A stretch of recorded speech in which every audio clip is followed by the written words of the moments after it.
오늘의 이야기 바로 시작합니다. 50 넘은 자식들이 내 눈앞에서 유산을 두고 주먹 다짐을 한 그날, 저는 치매 환자가 되기로 결심했습니다. 100억이 넘는 제 재산을 아무도 모르게 숨긴 채로 말이에요.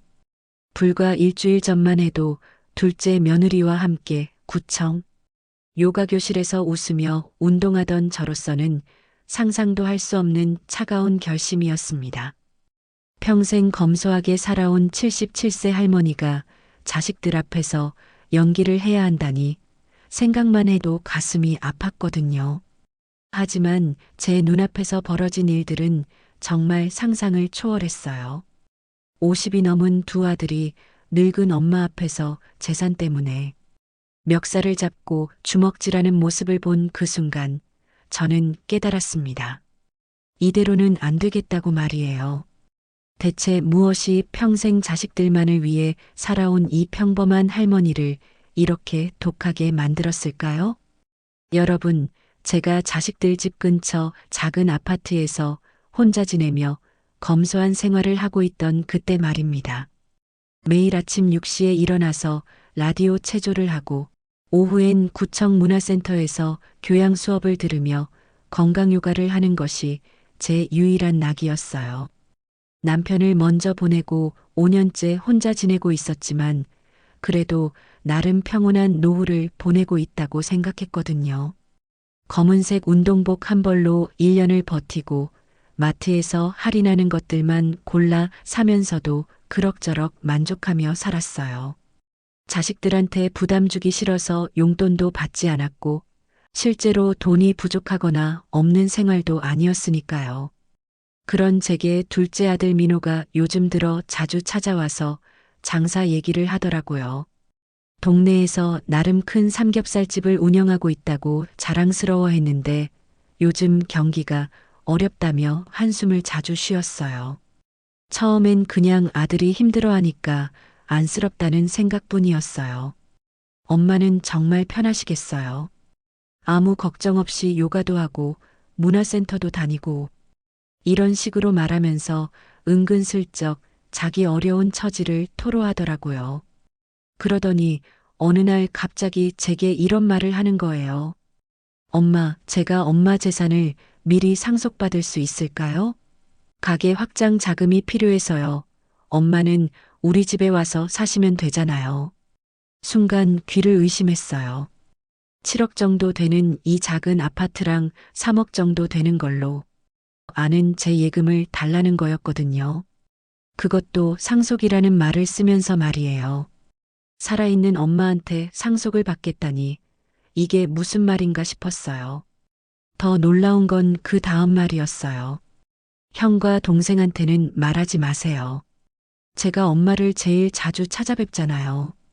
그 순간 가슴이 철렁했어요.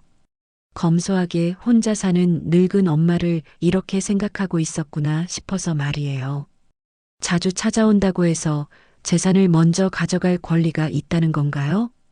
평생 자식들을 위해 살아온 제가 이런 말을 들을 줄은 정말 몰랐어요. 민호야, 엄마 아직 멀쩡히 살아있다. 내가 죽기도 전에 상속 얘기를 하는 게 경우가 많니? 제가 이렇게 말했더니 둘째가 당황하면서도 이렇게 대답하더라고요. 아, 그런 뜻이 아니라 그냥 미리 정리를 해놓으면 나중에 복잡하지 않을까 해서요. 어차피 저희가 받을 거잖아요. 어차피 저희가 받을 거라는 말이 계속 귓가에 맴돌았어요. 마치 제가 언제 죽을지 기다리고 있다는 말처럼 들렸거든요. 그날 밤 저는 잠을 이룰 수가 없었어요. 이게 제가 평생 사랑으로 키운 아들의 진심이었나 싶어서 말이에요. 하지만 이건 시작에 불과했어요. 정말 충격적인 일들이 기다리고 있었거든요.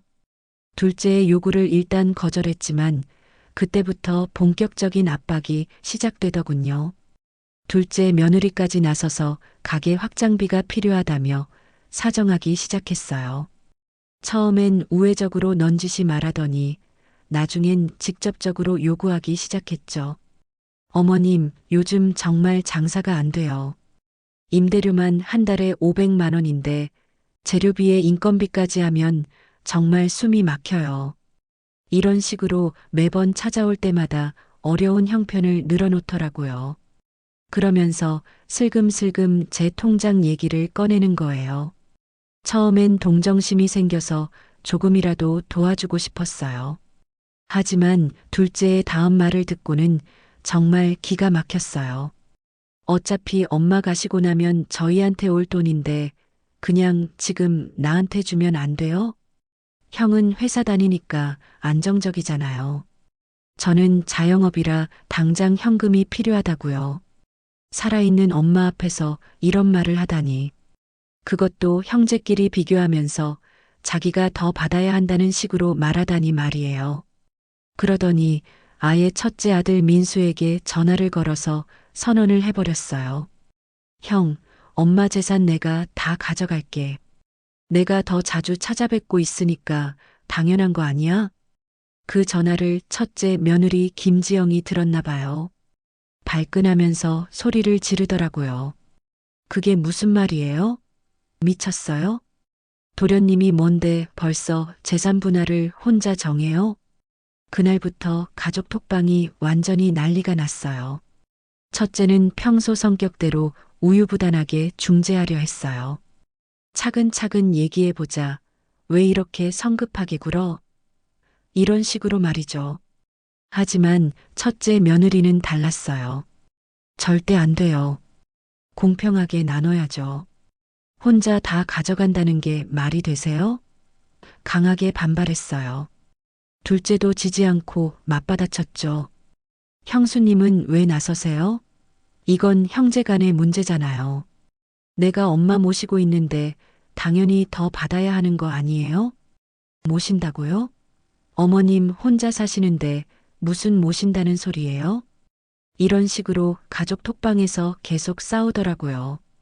보다 못해서 제가 중재해 보려고 했지만 이미 걷잡을 수 없을 정도로 감정이 격해진 상태였어요.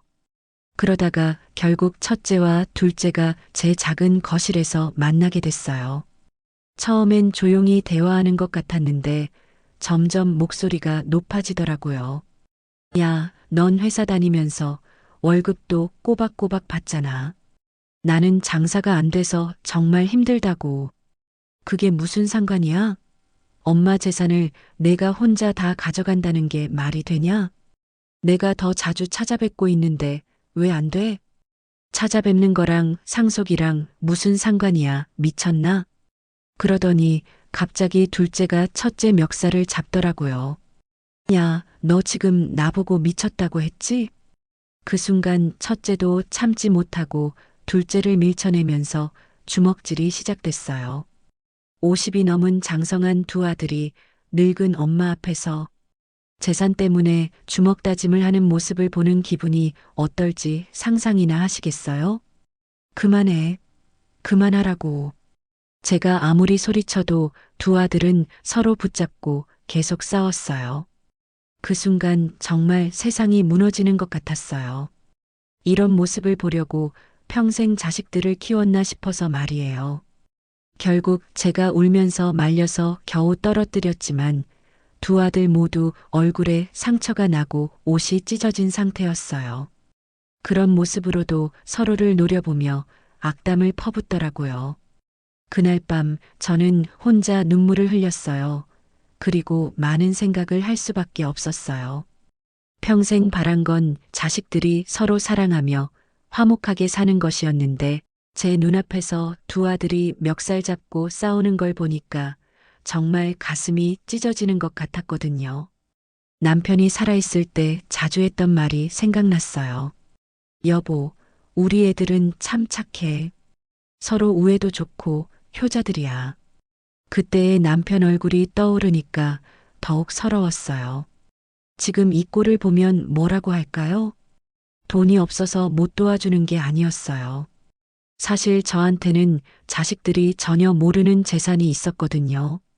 남편 생전에 함께 투자해둔 지방의 땅들이요. 당시엔 별 볼 일 없는 농지였는데 최근 몇 년 사이 신도시 개발이 확정되면서 땅값이 하늘 높은 줄 모르고 치솟았어요. 부동산 중개업소에서 연락이 와서 알게 됐는데 제가 가진 땅의 시가가 무려 100억이 넘는다더라고요. 처음 들었을 때는 정말 믿기지 않았어요. 평생 검소하게 살아온 제가 그런 큰돈의 주인이라니 말이에요. 하지만 자식들한테는 한 번도 말하지 않았어요. 왜냐하면 벌써부터 예상이 됐거든요. 3억 가지고도 이렇게 다투는데 100억이라는 말을 들으면 얼마나 더 심하게 싸울지 말이에요. 그래서 일부러 숨겨둔 거였어요. 자식들이 재산 때문에 서로 미워하는 꼴을 보고 싶지 않아서요. 그런데 결국 이렇게 됐네요. 제가 숨겨둔 게 오히려 독이 됐을까요? 아니면 애초에 자식들 교육을 잘못했을까요? 지금 이 작은 아파트와 3억 가지고도 저렇게 싸워대는데 100억이 더 있다고 하면 이 애들이 대체 어떤 꼴을 보일까? 상상만 해도 끔찍했어요. 아마 서로 죽일 듯이 싸울 거예요. 법정에서 만날지도 모르고 평생 남남처럼 지낼지도 모르죠. 그때 깨달았어요. 이 모든 게 다 제 잘못이라는 걸 말이에요. 평생 자식들에게 우애와 효도의 참된 의미를 제대로 가르쳐 주지 못했구나 싶어서 자책이 되더라고요. 먼저 세상을 떠난 남편한테도 얼굴을 들 수가 없겠더라고요. 그런데 바로 그때 즈음부터 이상한 일이 생기기 시작했어요. 갑자기 건망증이 심해지는 것 같더라고요. 구청 문화센터 수업 시간을 깜빡한다거나 같은 말을 반복한다거나 물건을 엉뚱한 곳에 두는 일이 늘어났어요. 처음엔 나이가 들어서 그런가 싶었어요. 77세면 충분히 그럴 만한 나이니까요. 하지만 가만히 생각해 보니 스트레스 때문인 것 같더라고요. 자식들 때문에 받은 충격이 얼마나 컸으면 이런 증상까지 생겼을까요? 그런데 어느 날 둘째 며느리가 제 건망증을 보고 이런 말을 하더라고요. 어머님이 요즘 깜빡깜빡 하시네요. 혹시 치매 오시는 건 아닌가 걱정돼요. 겉으로는 걱정하는 척 했지만 눈빛을 보니까 속으로는 다른 생각을 하고 있는 게 보였어요. 치매 오시기 전에 빨리 재산 정리를 해야겠다는 그런 눈빛이었거든요. 바로 그 순간 한 가지 계획이 떠올랐어요. 제가 잘못 교육한 자식들을 다시 바로잡을 수 있는 마지막 기회가 아닐까 싶었거든요. 그래, 내가 치매에 걸렸다고 해보자. 그러면 과연 누가 진짜 효도를 하고 누가 형제 간 우애를 되찾을까? 물론 진짜 치매는 아니었어요. 그냥 스트레스성 건망증일 뿐이었죠. 하지만 만약에 제가 치매인 척 연기를 한다면 자식들 중에서 진짜 부모를 생각하고 형제를 사랑하는 아이가 누군지 알 수 있을 거예요. 그리고 그 아이에게만 이 모든 재산을 맡기는 거예요. 단 조건이 있죠. 나머지 형제들도 함께 돌보라고 유언을 남기는 거예요. 그러면 자연스럽게 형제 간 화합도 이룰 수 있을 테고요. 그날 밤부터 저는 본격적으로 계획을 세우기 시작했어요. 평생 남을 속여본 적 없는 제가 자식들을 상대로 연기를 해야 한다는 게 마음 아팠지만 이게 자식들을 바로잡을 수 있는 마지막 기회라고 생각했거든요. 다음 날부터 저는 의도적으로 건망증이 심한 것처럼 행동하기 시작했어요. 이게 제 인생 최고의 연기를 시작하게 된 계기였어요. 일단 둘째의 급한 돈 문제를 해결해 주려고 했어요. 은행에서 3천만 원을 찾아서 둘째에게 주려고 했죠. 하지만 밤에 혼자 생각해 보니 화가 치밀어 올랐어요. 이렇게 해주면 얘들이 뭘 배우겠나? 석 달만 지나도 금세 쪼르르 다시 와서 돈을 달라고 할 게 뻔한데 근본적인 해결책이 아니잖아. 그래서 다음 날부터 저는 본격적으로 치매 연기를 시작했어요. 처음엔 아주 자연스럽게 조금씩 시작했죠. 약속을 깜빡한다거나 같은 말을 반복한다거나 물건을 엉뚱한 곳에 두는 일부터 말이에요. 구청 문화센터 요가 수업에 가서도 일부러 헷갈리는 척했어요. 오늘이 무슨 요일이지? 이런 식으로요. 선생님이 걱정스러운 표정으로 할머니, 괜찮으세요? 하고 물어보면, 요즘 깜빡깜빡해서 미안해요라고 대답했죠. 집에서도 마찬가지였어요. 가습을 끄는 걸 깜빡한다거나, 같은 반찬을 계속 만든다거나, 방금 전에 했던 전화 내용을 기억 못한다거나 하는 식으로 연기했어요. 평생 연기라곤 해본 적 없는 제가 이런 일을 하게 될 줄은 정말 몰랐어요. 둘째 며느리가 제일 먼저 눈치를 챘어요. 어머님이 요즘 정말 깜빡깜빡 하시네요. 어제도 가습을 켜놓고 깜빡하셨잖아요.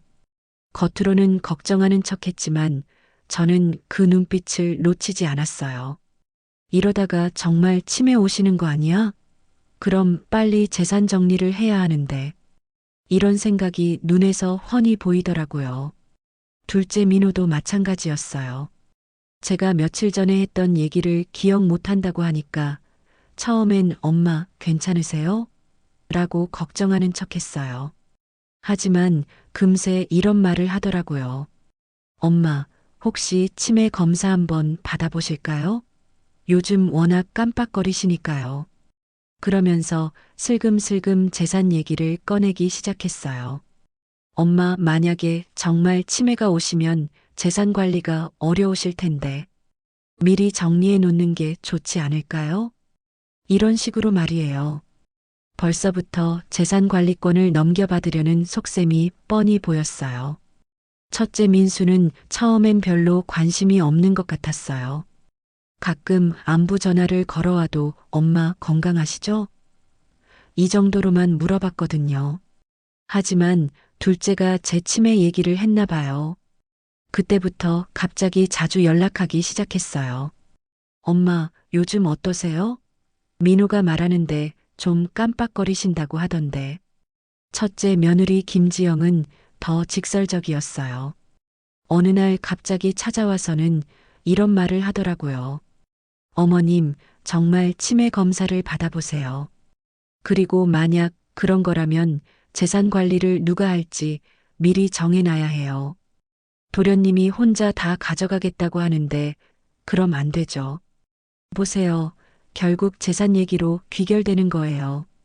치매에 걸린 엄마가 걱정되는 게 아니라 재산을 누가 관리할지가 걱정인 거예요. 저는 일부러 더 혼란스러워하는 척했어요. 재산? 무슨 재산? 나한테 뭐 있다고. 이런 식으로 말하면서 정말 기억을 못하는 것처럼 연기했죠. 그러면 자식들과 며느리들이 서로 눈빛을 주고받으면서 수군거리는 게 보였어요.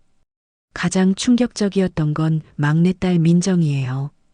10년 넘게 미국에 살면서 연락도 자주 안 했던 아이가 갑자기 국제전화를 걸어왔어요.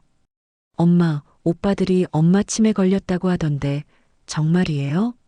10년 만에 처음 걱정스러운 목소리로 전화를 했나 싶었는데 바로 다음 말을 듣고는 정말 기가 막혔어요. 그럼 엄마 재산은 어떻게 하실 거예요? 저도 상속받을 권리는 있잖아요. 역시나 재산 얘기였어요. 엄마가 치매에 걸렸다는 소식을 듣고 10년 만에 전화한 이유가 재산 때문이었던 거죠. 그날 밤 저는 정말 많은 생각을 했어요. 자식들 반응이 예상했던 것보다 훨씬 노골적이어서 충격이었거든요. 하지만 동시에 확신도 들었어요. 이 연기를 계속해서 자식들의 진짜 속마음을 다 보고 진짜 효도하는 아이가 누군지 가려내겠다고 말이에요. 이제부터가 진짜 시작이었어요. 자식들은 상속 다툼에만 열중하고 제 변화에는 관심이 없더라고요. 오히려 치매라는 말을 핑계 삼아서 더욱 노골적으로 재산 얘기를 꺼내기 시작했어요. 그래서 저는 이 기회에 제대로 시험해 보기로 했어요. 저는 점점 더 건망증이 심해지는 것처럼 연기했어요. 하루에도 몇 번씩 같은 질문을 반복한다거나 방금 먹은 밥을 또 차려달라고 한다거나 길을 잃어버려서 헤맨다거나 하는 식으로요. 그런데 자식들 반응이 정말 가관이었어요. 걱정하는 척은 하지만 속으로는 완전히 다른 생각을 하고 있는 게 뻔히 보였거든요. 둘째가 제일 적극적으로 나섰어요.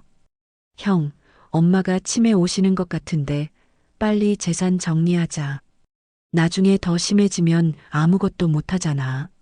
첫째 며느리는 이에 질세라 맞받아쳤죠. 그럼 더더욱 공평하게 나눠야죠.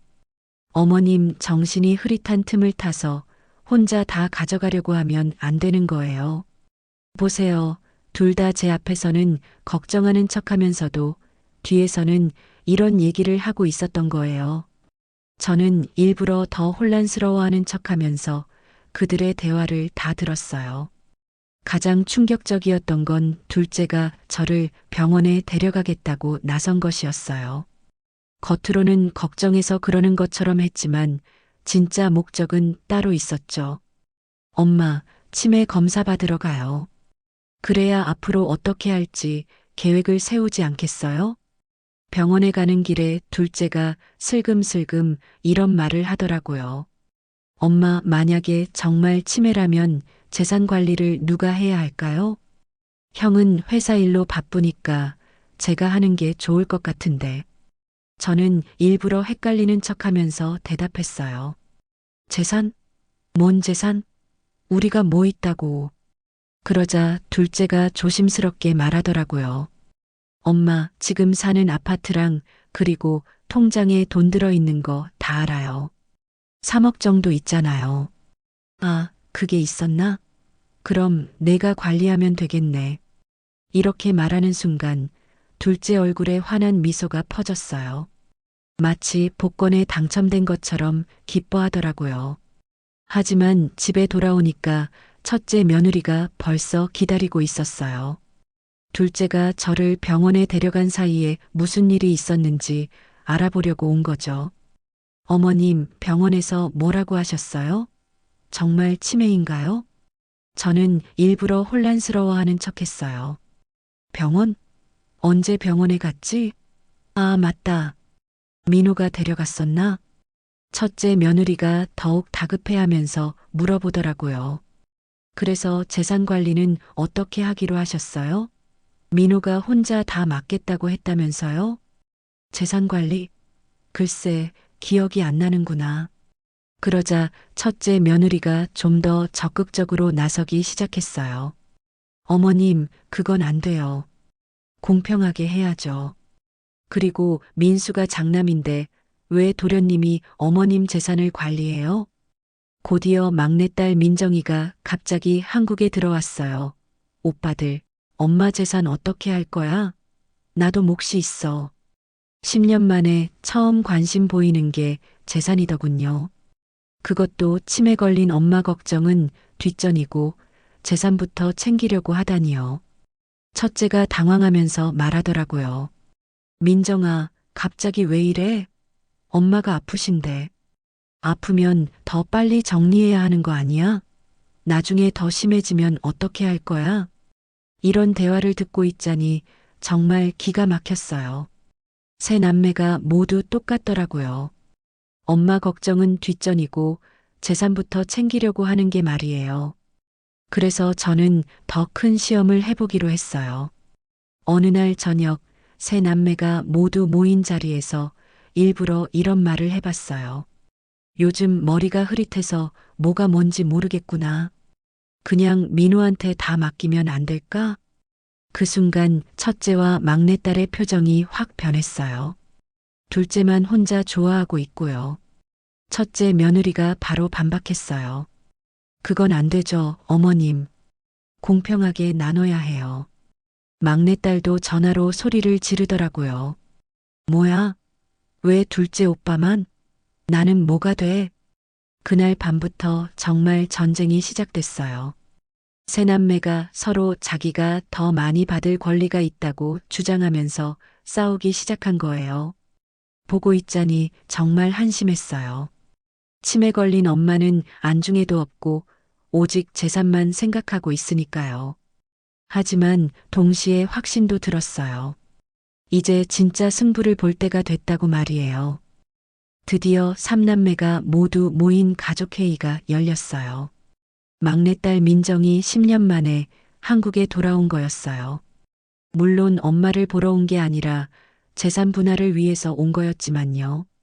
저는 치매 연기를 계속하면서 그들의 진짜 속마음을 들었답니다. 정말 충격적이었어요.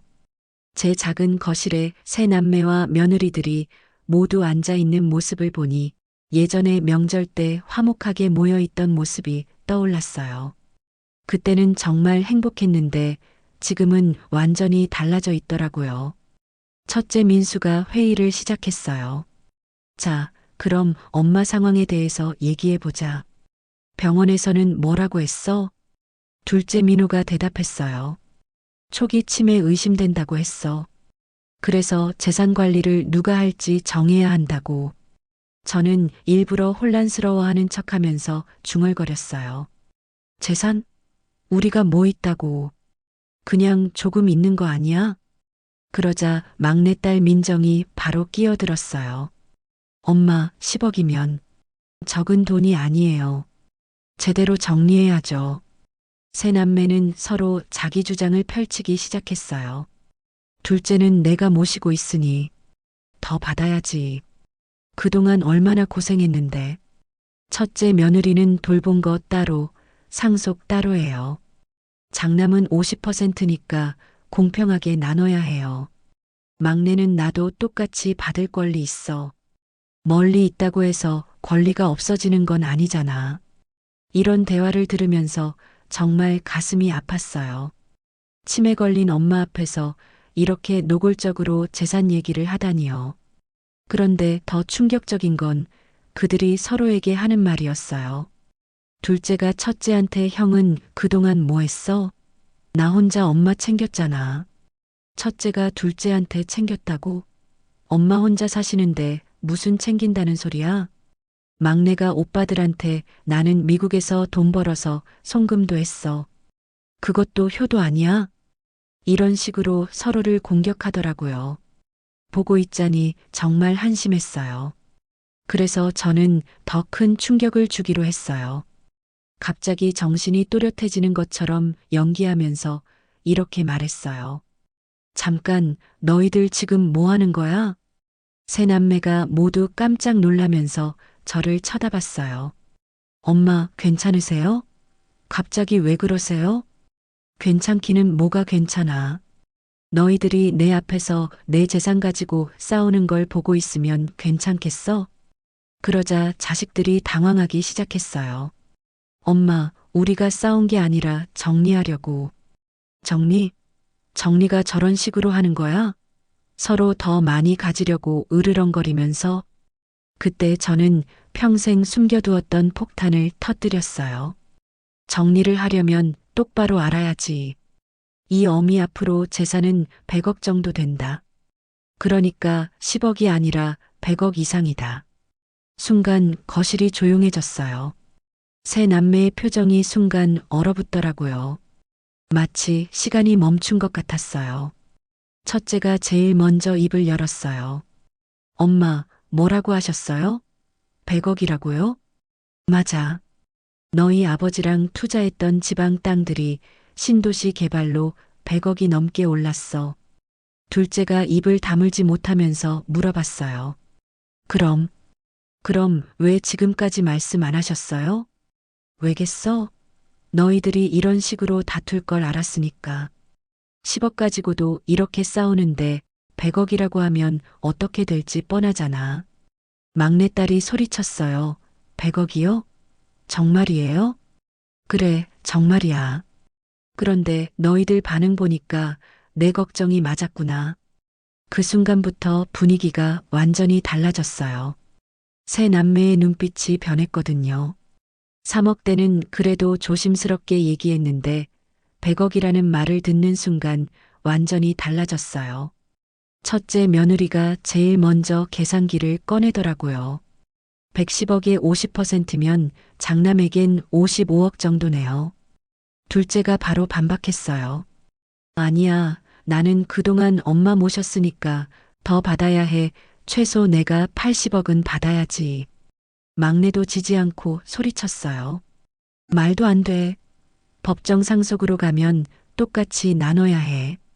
보세요. 3억 대보다 훨씬 더 노골적이고 치열해졌어요. 돈의 규모가 커지니까 아예 체면도 버리고 노골적으로 자기 몫을 주장하기 시작한 거예요. 저는 그 모습을 지켜보면서 정말 마음이 아팠어요. 제가 예상했던 것보다 훨씬 심각했거든요. 그만해, 그만하라고. 제가 소리쳤지만 세 남매는 이미 계산에 빠져 있었어요. 각자 55억, 80억을 주장하고 다 늙은 엄마 앞에서 형제들끼리 비난과 삿대질을 해대고 있었어요. 그 순간 저는 확신했어요. 이제 진짜 시험을 해볼 때가 됐다고 말이에요. 드디어 모든 카드를 공개할 때가 왔어요. 세 남매가 100억이라는 말에 완전히 정신을 잃고 서로 으르렁거리는 모습을 본 저는 이제 진실을 말해야 할 때라고 생각했거든요. 얘들아, 잠깐 조용히 해봐. 제가 차분하게 말하자 세 남매가 고개를 돌렸어요. 그런데 저를 바라보는 눈빛이 예전과 완전히 달랐어요. 치매에 걸린 불쌍한 엄마가 아니라 100억을 가진 부자 엄마를 보는 눈빛이었거든요. 사실 엄마가 너희들한테 고백할 게 있다. 엄마는 치매가 아니야. 연기를 했던 거야.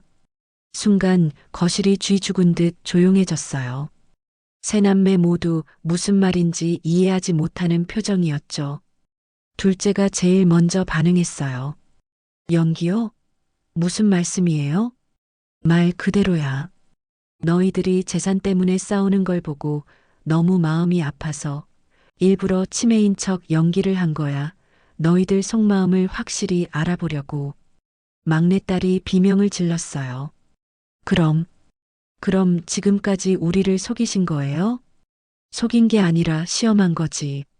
과연 누가 진짜 엄마를 생각하고 누가 형제간 우애를 되찾을지 보고 싶었거든. 첫째 며느리가 당황하면서 물어봤어요. 그럼 병원 검사는요?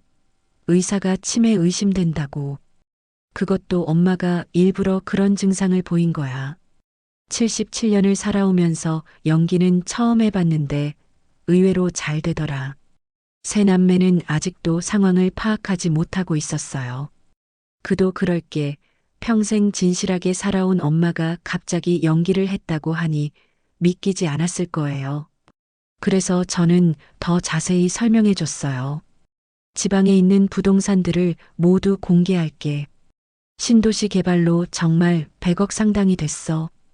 부동산 감정평가서도 여기 있고 서류를 꺼내 보이자 그제서야 세 남매가 사실을 받아들이기 시작했어요. 그런데 왜 이런 일을 하신 거예요? 둘째가 조심스럽게 물어봤어요. 왜겠니? 돈이 문제가 아니었어. 너희들이 형제끼리 사랑하고 엄마를 소중히 여기는 마음을 잃어버린 게 너무 아팠거든. 저는 목이 메어서 잠시 말을 멈췄어요.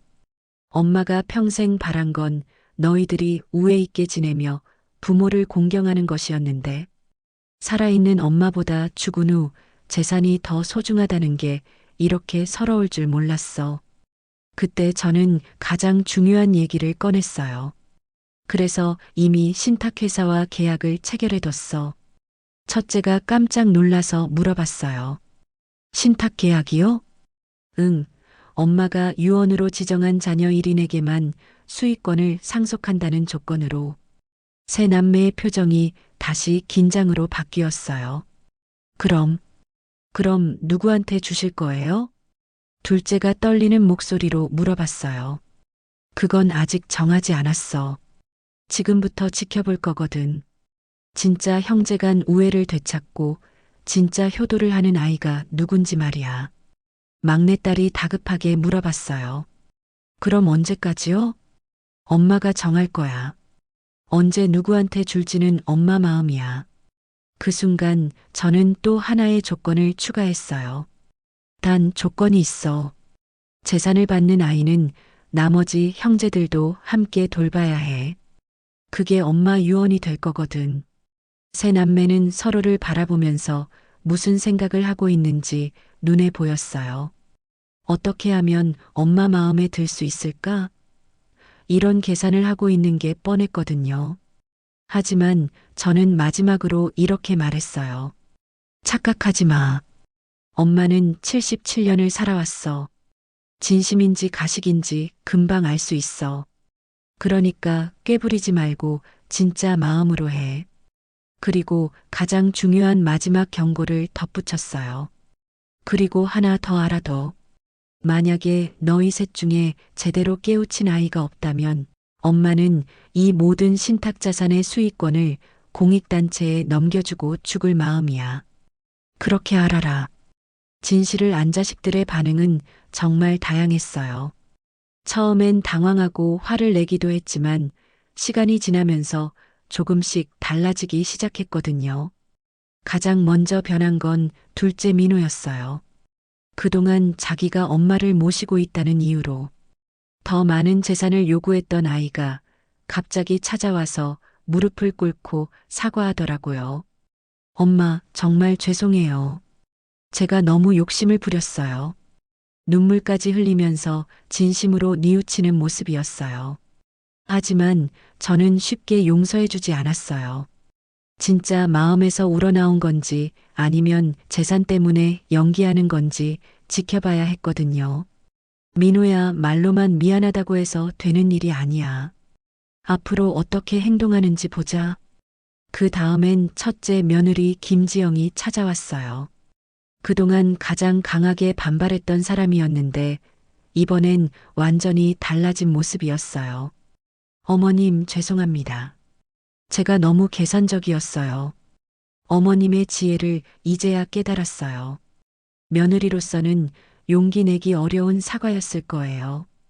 그래서 저도 조금은 마음이 누그러졌죠. 가장 큰 변화를 보인 건 막내딸 민정이었어요.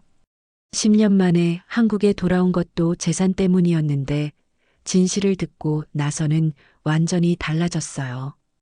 그날 밤부터 매일 전화를 걸어와서 안부를 물어봤어요. 엄마, 오늘은 어떻게 지내셨어요? 구청 요가 교실은 다녀오셨어요? 10년 동안 한 번도 묻지 않았던 일상 얘기들을 하기 시작한 거예요. 하지만 저는 아직 마음을 정하지 않았어요. 진짜 변한 건지 아니면 재산 때문에 연기하는 건지 더 지켜봐야 했거든요. 몇 주가 지나면서 정말 놀라운 일들이 벌어졌어요. 세 남매가 서로 경쟁하듯이 저에게 잘해주기 시작한 거예요. 하지만 그보다 더 중요한 건 서로에게도 잘해주기 시작했다는 거였어요. 첫째가 둘째 가게에 가서 손님들에게 음식을 서빙해주고 둘째는 형에게 사과하고 조카들에게 더욱 잘 대해주기 시작했어요. 막내는 이제 저한테 뿐만이 아니라 자기 오빠들과 새언니들에게도 자주 연락하기 시작했고요. 가장 감동적이었던 건 둘째가 한 말이었어요. 형, 그동안 미안했어. 엄마 재산 때문에 형이랑 형수한테 내가 심한 말 많이 했지? 이제부터라도 형제답게 지내자. 이런 모습을 보니까 정말 그나마 다행이다 싶었어요. 제가 치매 연기를 한 보람이 있었다는 생각이 들었거든요. 그런데 가장 중요한 변화는 따로 있었어요. 자식들이 재산에 대한 관심보다는 정말로 서로를 아끼고 저를 생각하는 마음이 커졌다는 거였어요. 몇 달 후, 저는 둘째의 급한 대출 2억을 해결해 줬어요. 민호야, 이건 그때 약속한 대로야. 하지만 앞으로는 절대 그런 식으로 행동하지 마라. 둘째가 고개를 숙이며 대답했어요. 네, 엄마. 정말 감사해요. 그리고 앞으로는 형제들과 상의해서 결정할게요. 이 말을 듣고 정말 기뻤어요. 혼자서 모든 걸 해결하려 하지 않고 형제들과 함께 의논하겠다고 하니까요. 나머지 재산에 대해서는 아직 결정을 내리지 않았어요. 신탁 조건에 따라. 제가 정한 일인에게 상속하기로 했지만 조금 더 지켜보고 싶었거든요. 하지만 한 가지 확실한 건 자식들이 정말 많이 변했다는 거예요. 재산 때문에 다투던 모습은 온데간데였고, 이제는 서로를 챙기고 저를 진심으로 걱정해주고 있어요. 어젯밤에 세 남매가 모두 모여서 제게 이런 말을 했어요. 엄마, 재산이 누구한테 가든 상관없어요. 우리가 서로 사랑하고 엄마를 모시는 게 더 중요한 것 같아요. 이 말을 듣는 순간 눈물이 핑 돌았어요. 제가 평생 바라던 바로 그 말이었거든요. 돈이 없어서 도와주지 못한 게 아니었어요. 나는 너희들이 형제간 우애를 잃고 부모를 뒷전으로 미루는 모습이 너무 아파서 그런 것이었다. 이제라도 서로 사랑하며 지낼 수 있다면 그걸로 난 충분하다. 지금 생각해보면 제가 치매 연기까지 하면서 마지막으로 자식들을 교육시킨 건 제 인생에서 가장 잘한 일이었던 것 같아요. 자식들에게 진짜 중요한 게 무엇인지 깨닫게 해준 소중한 시간이었거든요. 앞으로도 지켜볼 거예요. 이 변화가 진짜인지, 그리고 누가 진정한 효자이자 좋은 형제가 될지 말이에요. 하지만 지금까지 본 모습만으로도 충분히 만족해요. 결국 가장 큰 재산은 돈이 아니라 가족이라는 걸 이제야 자식들이 깨달았으니까요. 여러분들의 생각과 의견을 댓글로 남겨주세요. 인생 라디오는 더욱더 놀라운 여러분들의 경험담과 사연으로 인생 극장을 준비하겠습니다. 끝까지 시청해주셔서 감사합니다. 구독과 좋아요는 사랑입니다.